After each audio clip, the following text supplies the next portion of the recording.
Hip flexion and range of motion contractions are a great way to improve hip flexion range of motion. In the hip flexion and range of motion contractions, what you're going to be doing is lifting your knee up towards your chest as high as you can. This motion is known as hip flexion. Now, when you go to do that, there's a couple things that you're going to want to think about. One is trying to move the ball and socket to lift the thigh up as high as you can, but there shouldn't be motion occurring in through the back here. So what will happen is once this gets to its limit, if I was to take that even farther, it's going to want to round my low back. Now that's what you're trying to avoid.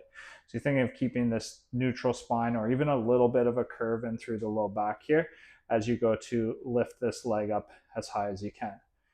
Now, you're also going to think about the pelvis trying to stay level. So when you go to lift the leg up, what we don't want to see is this, where the whole pelvis is tilting over.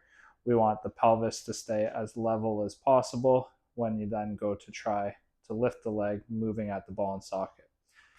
So when you go to do this type of exercise, you could do it just standing like as I was doing there previously, or you could use something like a chair or something like this that has some progressive steps on it.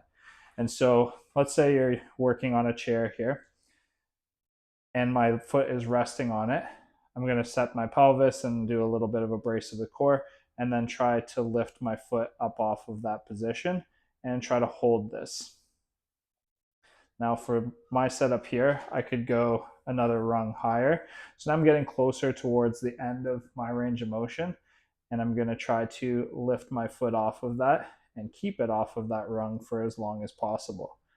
I'm not quite ready to go to the next rung above that, but you can start to tell that this is a little bit of a challenge here for me, and my foot wants to come back down towards that rung as these muscles start to fatigue.